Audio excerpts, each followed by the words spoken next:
எவன் சுகதுக்கத்தை சமமாக கருதுகிறானோ அவனே மோட்சத்தை அடைகிறான். அர்ஜுனா, நீ யாரையும் அழிப்பதும் இல்லை, உன்னால் யாரும் அழிவதும் இல்லை. உன்னால் ஒருவன் மரணிக்கிறான் என்றால் அவன் மீண்டும் பிறக்கிறான்.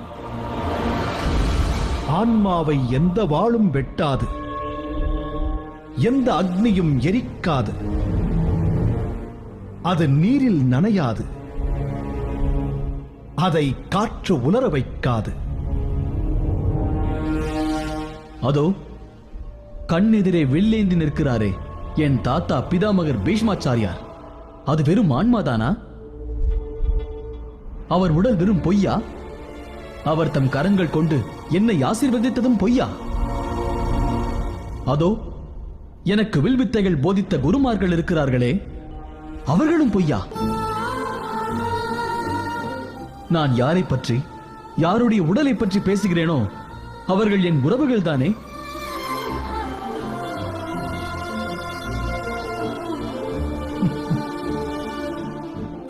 ஆன்மா அழிவில்லாமல் மீண்டும் மீண்டும் பிறக்கலாம், ஆனால் மனித உடல் அழிந்து போகிறதே.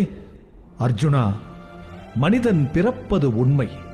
ஆனால் அவன் என்று பிறக்கிறானோ அன்றே அவனது மரணமும் உறுதியாகி விடுகிறது. உறுதி செய்யப்பட்ட மரணம் குறித்து நீ ஏன் வருந்துகிறாய்? பிறப்பு, இறப்பு, மறுபிறப்பு என்ற நீண்ட பாதையில் வருத்தத்திற்கு இடமேது? இப்போது யார் உன் எதிரில் இருக்கிறார்களோ அவர்கள் இதற்கு முன்பும் இருந்தார்கள். ஆனால் அப்போது நீ அவர்களை அறிந்திருக்க மாட்டாய். அவர்கள் இப்பிறப்பிற்கு பின்பும் இருப்பார்கள்.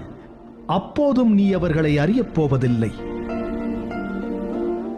ஆகவே முன்பும் பின்பும் இவர்கள் உன் உறவுகள் இல்லை. இந்த உறவு இப்போது இடையில் ஏற்பட்டது. உன் தாத்தாவையும் குருதேவர்களையும் இந்த ஜென்மத்தில் மட்டுமே அறிய முடியும். இதற்குப் பிறகு நீ அவர்களை பற்றி கவலைப்படுவது அர்த்தமற்றது பார்த்தா.